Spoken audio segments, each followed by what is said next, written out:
Morning, dear hearts. All right, we are in part 2 of the workbook. We are in our second relevant thought. What is salvation?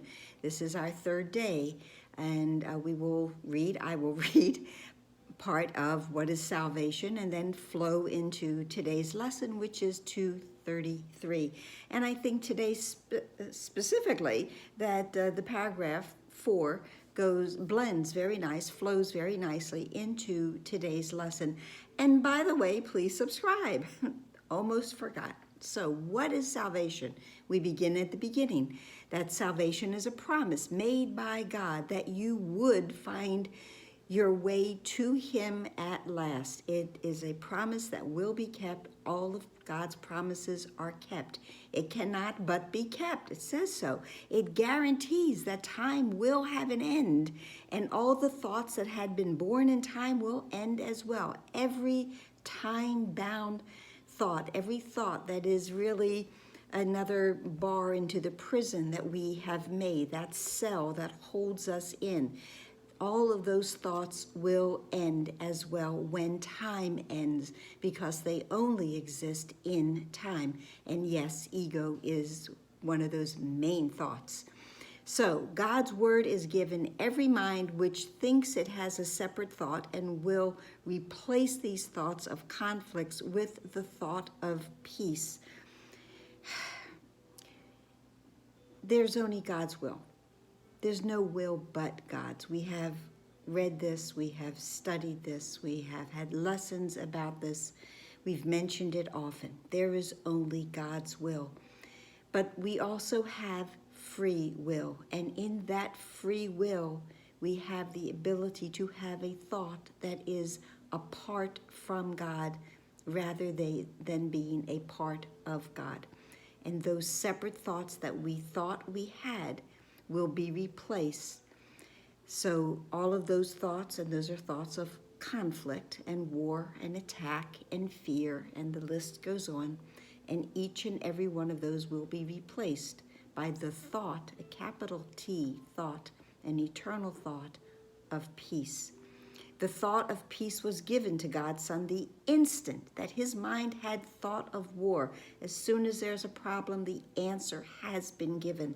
There was no need for such a thought before. We didn't need thoughts of peace because peace was given without opposite and merely was. There was peace and there was nothing opposite to it. But when the mind is split, there is a need of healing, and only salvation can be said to cure. That was lesson 140.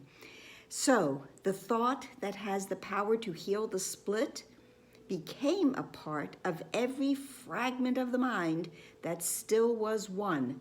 In truth, the mind was still one. There was just this mistake, this error, that thought it could be different from that. But this thought of peace has the power to heal that split, and it was placed within every part of our mind. Even though that was still one, but it failed to recognize its oneness. But that seed was planted there. Now it did not know itself and thought its own identity was lost. We thought we were no longer a part of God. We were like that little wave in the ocean floating, thinking it's all by itself. But that seed to bring us home, the way back, was put within every part of our mind. Salvation is undoing in the sense that it does nothing. And as I mentioned yesterday, just as forgiveness really does nothing. Failing to support the world of dreams and malice. That's what salvation does. It says, that's not real. And that's all I'm going to say about this. That's not real. Thus, salvation, lets illusions go. Simply let it go. With open arms, with open hands, hold on to nothing. By not supporting them, it merely lets them quietly go down to dust from whence they came. And what they hid, what all of those illusions hid, is now revealed It's an altar to the holy name of God, whereon God's word is written. His promise is there, with gifts of your forgiveness laid before it, and the memory of God not far behind. Today's paragraph. Let us come daily to this holy place. Let us go there all the time and spend a while together. Here we share our final dream. Our final dream. Salvation is the final dream because it is only needed and necessary in this world, just like forgiveness, which is why they are the same. It's a dream, but it is a dream like forgiveness that ends all the others. It is a dream in which there is no sorrow, for it holds a hint of all the glory given us by God. This is now beautiful. The grass is pushing through the soil. The trees are budding now. The birds have come to live within their branches. Earth is being born again in new perspective, in a new way. Night has gone and we have come together in the light. So there's a part of the course that says that the end of the earth is not its destruction, it is its transformation into peace. This thought of peace is reborn. And because the thought of peace is reborn, the grass is pushing through the soil, the trees are budding, the birds are here. They are all giving us their gifts of peace because salvation has come. Now, today's lesson is 233. I give my life to God to guide today. It's an alliteration. I love that. But this goes very well with the paragraph we just read, that, we are going to this final dream. It's a dream. There's no sorrow. I give my life to God to guide today. I know there's no sorrow in my Father. Father, I give you all my thoughts today. I would have none of mine. I have not worked very well with my thoughts. Look what I have done.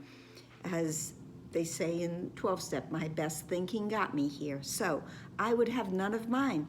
In place of them, in place of all of my thoughts, give me your own. I give you all my acts as well, and that I may do your will instead of seeking goals which cannot be obtained and wasting time in vain imaginings. Now we can go way back to lesson 71, that where would you have me go? What would you have me do? What would you have me say? And to whom? Because this is the same thing. I give my life to God to guide today. Wasting time in vain imaginings, wasting time in all of the temptations of the ego, wasting time in thinking this plan for salvation, my happiness will work. This plan will.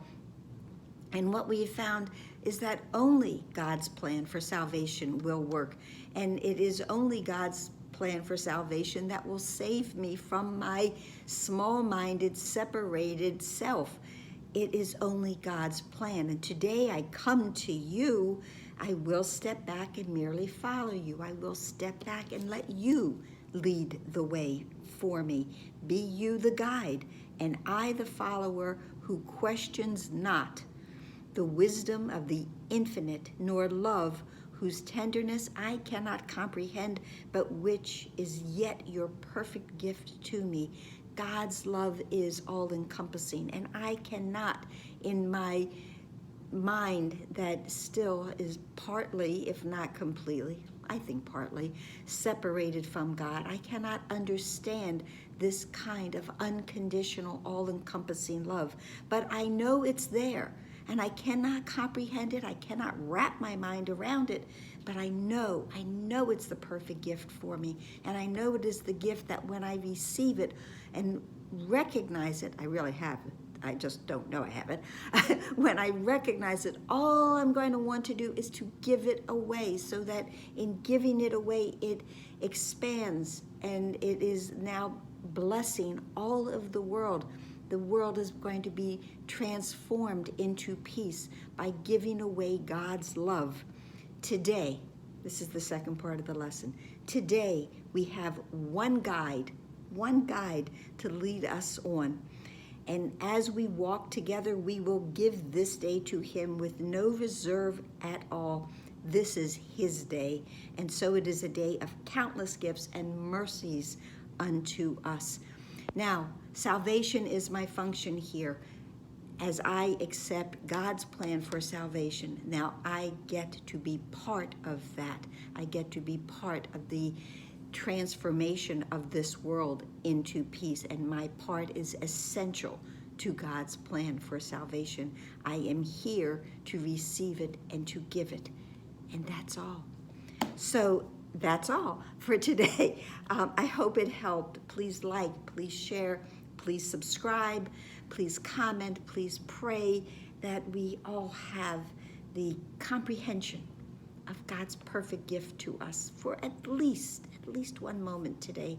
We feel his love shining in us now. So, namaste.